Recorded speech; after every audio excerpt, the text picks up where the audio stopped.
Ken Kraetzer for CBSI Services Talking Business, our media interview show talking to leaders in the world of digital marketing, direct marketing, banking, insurance, and customer service and business education. All to highlight our team at CBSI in Harrison, New York. We provide insurance-backed benefits to the credit card and payments industry. Now, today we are very pleased to talk with Wayne Miller, who is the Executive Director of the Venture Center in Little Rock, Arkansas, who was introduced to us by the folks at the Independent Community Bankers Association of New York, John Witkowski and John Burmaster, and we just got a chance to sit in on your FinTech demo day. Wayne, good to see you. How are you doing today? Good, Ken. Thanks, and thanks for having us a part of what you're doing here. We're privileged to be a part of this and share with what we're doing. Thanks for coming to demo day too. Hope it was It was very interesting. You had 10 different companies, and we'll take a talk through them. But tell us a little bit about the FinTech Accelerator program. It's sponsored by FIS, and you've run 6 cohorts through the program. Tell us a little bit about it, if you would. Sure thing. There's a lot of accelerators and incubators that sort of exist around the country.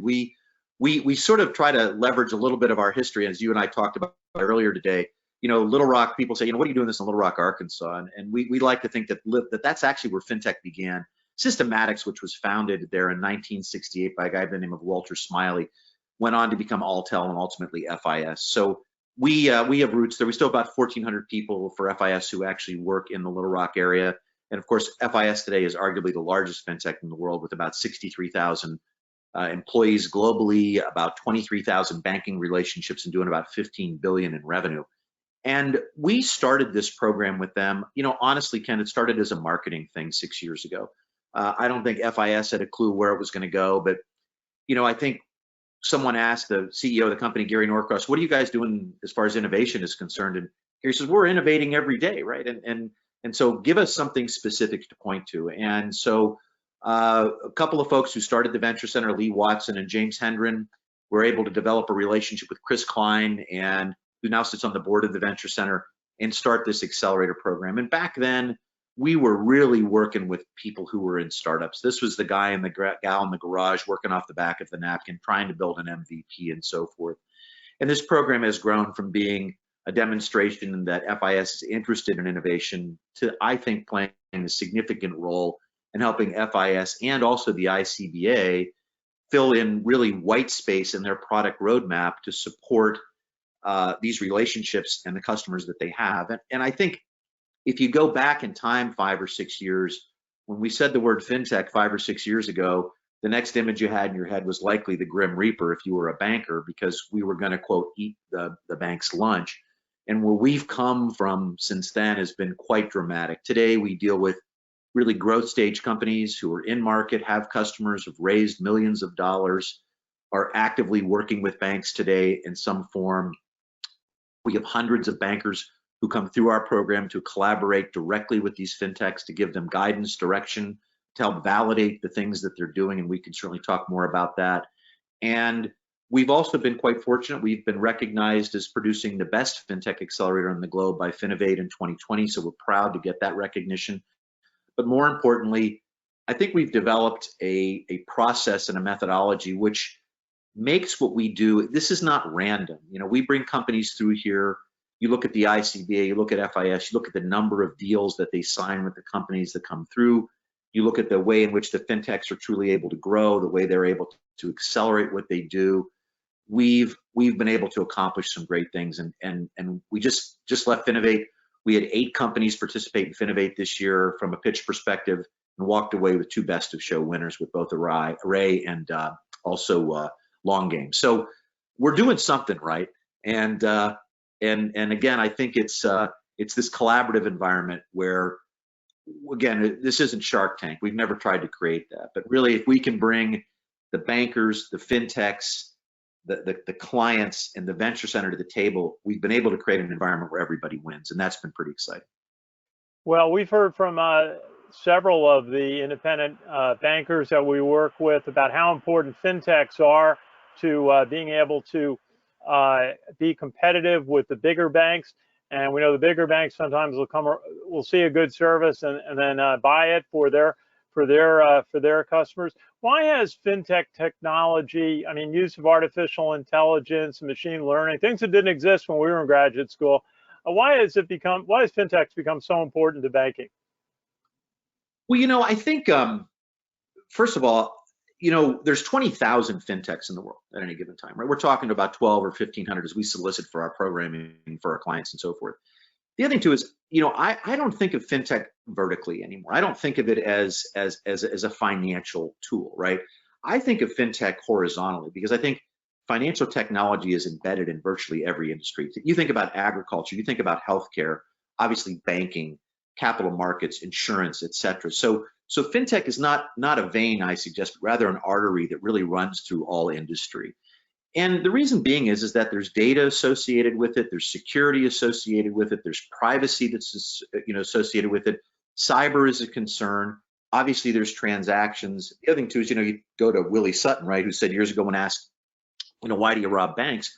He said, well, because that's where the money is. So these guys have to be very, very good at being able to shield themselves from these sort of attacks, all those sorts of things. So, the other thing too is that the process of what we do financially is highly repetitive, right?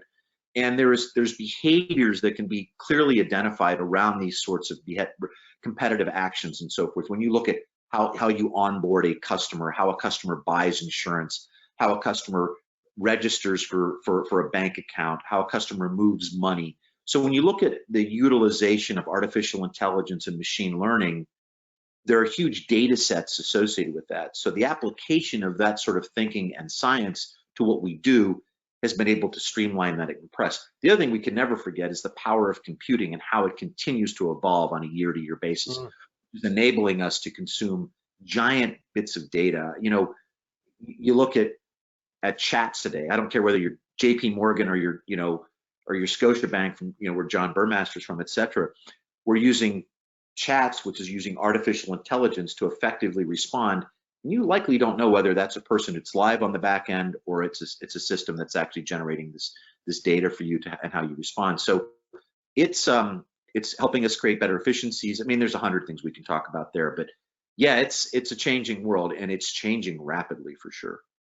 Hey, we got a chance to hear the presentations on August 26th at your FinTech Accelerator Day. The companies that have been through your program this year, some outstanding ones like Atomic, which does direct deposit connection, Informed, which does auto loan data checks, and Rails, which did data normalization. Tell us a little bit about some of the companies that completed the program this year. Honestly, one of the best cohorts we've had.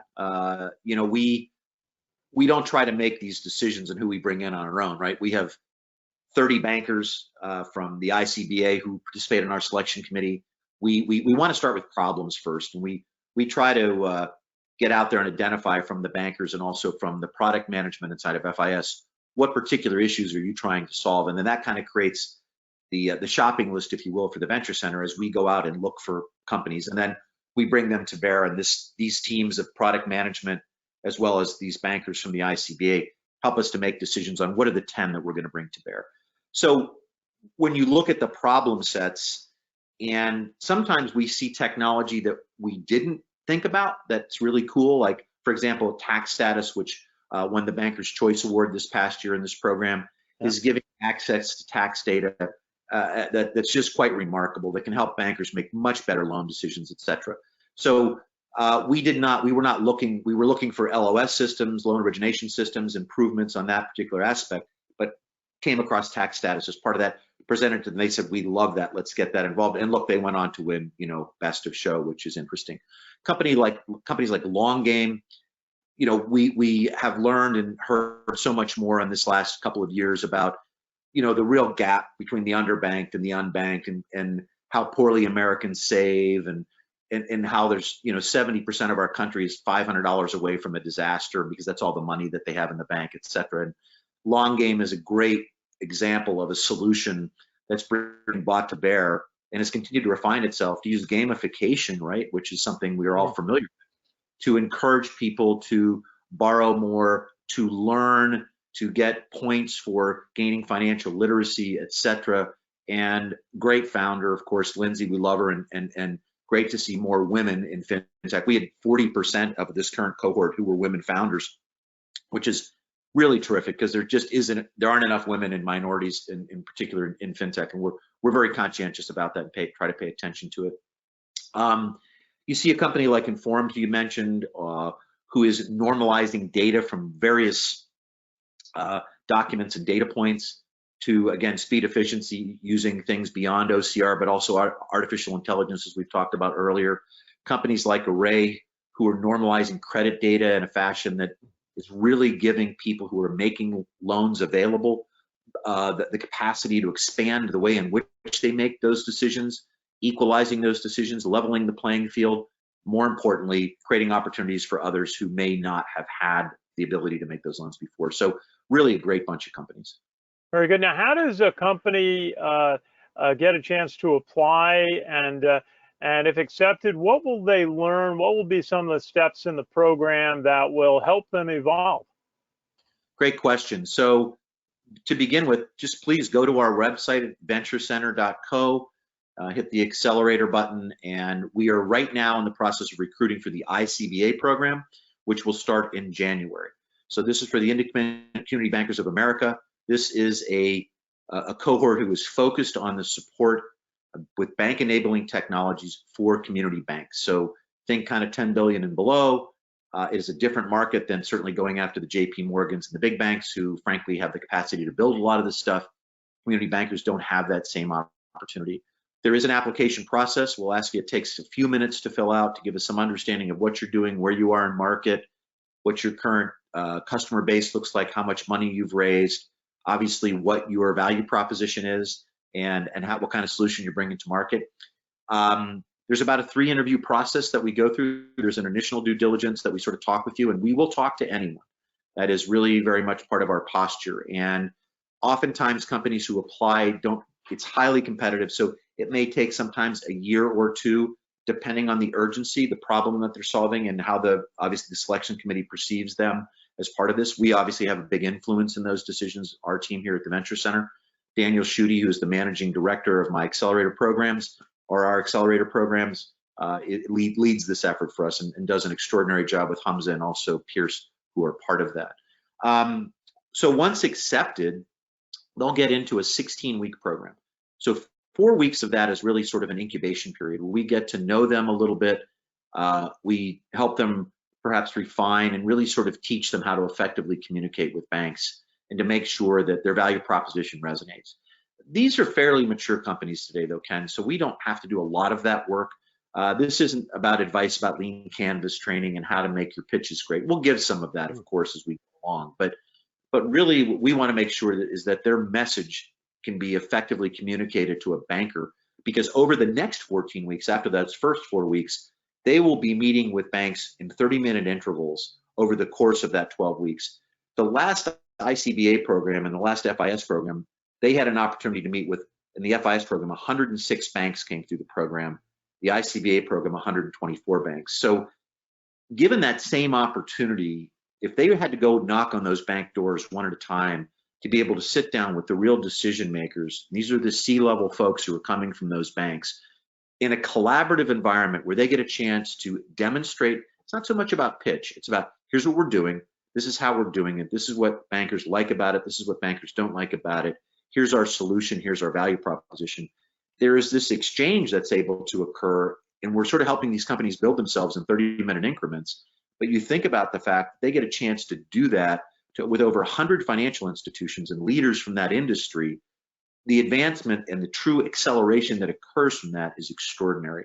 And I'm happy to comment on it, but the best comments come from the cohort companies who have come through the program, and they love it because it's just, Tesla is a great example who came through, where a few years ago, one of the bankers said, Joe, we love what you're doing, but if you could turn this into a mobile application, which he ultimately did, went on to win Banker's Choice Award. It's grown that company 40x since then, generated 160 plus leads at the ICBA Live convention, and was the second largest user of DocuSign for PPP transactions as a result of the platform that he built last year. huge success. And I know Joe would tell you that he would credit the bankers who he had a chance to engage with over those 12 weeks through the Icba program, who helped give him the guidance that he needed to make his company great. Hey, and you've got some terrific support in the state of Arkansas. On your demo day, you had the governor of Arkansas, Asa Hutchinson, join you, speak glowingly, other members of Congress. And Little Rock's got an interesting background in the computer systems processing days. I mean, I remember a company called CCX was a leader in the 1980s. And if you were going to do computer work, you had to make a visit to Little Rock to see that firm. You have Walmart there and others. Tell us a little bit about why Little Rock and Arkansas has got this nucleus of computer technology.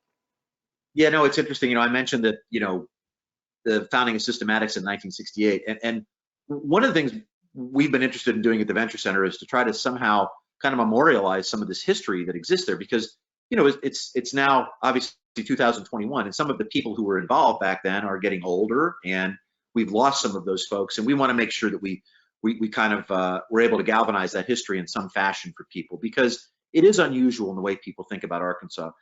Two things that I should mention. One is that the Venture Center is a nonprofit. We're a 501c3, so we depend very much on the support of the state. And the governor has been one of our greatest advocates in helping to support our accelerator programs. So they do help us fund these, along obviously with the ICB and FIS respectively. And he's been dedicated to trying to really grow the tech sector inside of Arkansas. And why not lean on the history that we have in making Arkansas, look, we're not ever going to be the center of the fintech world, but by God, we've been able to make a mark on the world from the standpoint of fintech on a global basis with the recognition of our program. And the state's been great supporters of that. But to answer your question more effectively, as you begin to kind of peel the onion back a little bit on the history of Little Rock, what I learned is that IBM had a hell of a sales team in Arkansas, and they sold a bunch of mainframe iron back in the day. And there were a lot of smart guys knocking around Arkansas at the time, going to the University of Arkansas and so forth. And they were able to put that iron to work, if you will. And there were companies who were very courageous, like Systematics and Walter Smiley and what he built there. Obviously, the guys from Arkansas Systems, John Chamberlain and so forth, and really connecting ATMs around the world and giving them the capacity to connect the back end of the banks. Of course, Axiom, which is been is an output of CCX, et cetera, who today again manages so much important data. They have 5,000 data points on every U.S. citizen. Can you believe that? And I didn't know there was 5,000 things you could know about me or you, for that matter. It's kind of hard to believe. But the point is that combination of people having iron in the right place and so forth really is what, and companies who were courageous like Dillard's, who wanted to really figure out how to improve the back end processes, how they manage money and data and inventory and that sort of stuff. They put that iron to work and put Arkansas on the map. Yeah, we're just on I'm on the board of the Direct Marketing Club of New York, and we just had a privacy seminar yesterday that Jordan Abbott of Axiom was one of the speakers at that. Now, tell us, you introduced a little bit of some of your faculty at the demo day, your executive in residence. Tell us about some of the faculty and advisors in the program. Yeah, Collins Andrews, I mean, he's a great example, right? Collins was an old Systematics exec. He's our exec in residence. He ran the banking division for Systematics and then went on into Altel, et cetera. Collins actually worked at Axiom as well, and went on to retire from FIS ultimately. And when this program began 6 years ago and change, Gary Norcross, the CEO, decided that they needed sort of an adult on the ground there. So they knocked on Collins' door and asked him if he would step in and play a role. John Haley is another one who led a lot of the data work that FIS did in Asia for about 5 or 6 years. John acts as our investment guidance, also is on the board of the Venture Center along with Collins. James Hendren, I think I mentioned, who is the chairman of the Venture Center, was one of the leaders and the president of Arkansas Systems, one of the founders along with John Chamberlain. And has played a very active role in growing entrepreneurship in the state of Arkansas. So we have got some great people involved. The Venture Center has nearly 100 mentors associated with that. And our work is not entirely dedicated to fintech and to this accelerator program. We also produce about 60 programs a year that are dedicated to entrepreneurship. helping people. Really, what I like to suggest is giving them a place to start, giving them access to the content, the connections, in some instances, the capital that they need to be able to start a business and make it viable. And we like to see them do it in Arkansas and help grow the economic aspects, create jobs, et cetera, in that state.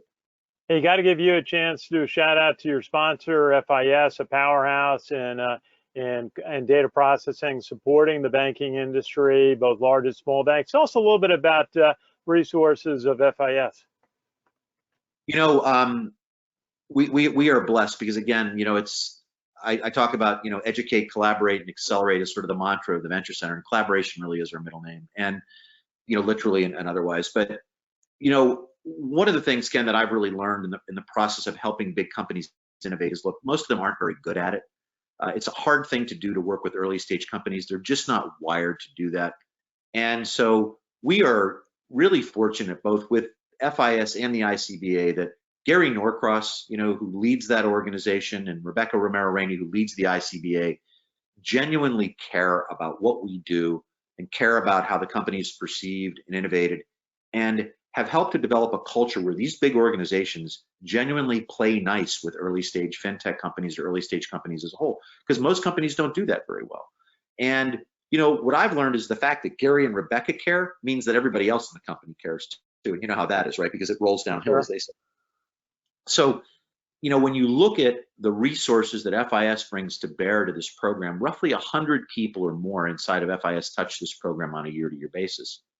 And while people's perception is this is a 14 to 16 week program, it takes a year. This is a yearly thing. This is, I mean, again, I just came back from New York. We're there to recruit. I'm here in California as I speak to you today, here in Sonoma. We're here to recruit. So we're you know, this time of year, we're out there looking, talking to companies, trying to get referrals, trying to find the very best fintechs that we can. And, you know, our relationship with FIS and the ICBA, one of the great reasons for companies to participate in our program is the access that we get to their leadership, their subject matter experts, but also their distribution channel. So, you know, the ICBA is nearly 5,000 banks, and FIS, of course, is 23,000 banks. So wow. It's like I said to you earlier, you can knock on doors one at a time, God bless you. But if I can give you, you know, this is the one to many at scale. So that's, and like I said, we get, you know, we're pretty good at what we do. And we have a great team, and we've gained a lot of wisdom about fintech and what we do over the last 5 or 6 years. But by God, the folks inside of FIS and ICBA, they're the wizards, and they give us a lot of great advice, a lot of great direction, and most importantly to these companies, which really matters. Hey, I understand you come out of the University of Pittsburgh, very fine school. I had a great graduate school professor in information systems named Richardson from that school, and you had time at Deloitte. Tell us a little bit about your career and how you got involved with starting the FinTech Accelerator program. Yeah, I was, you know, I've been an entrepreneur my whole life.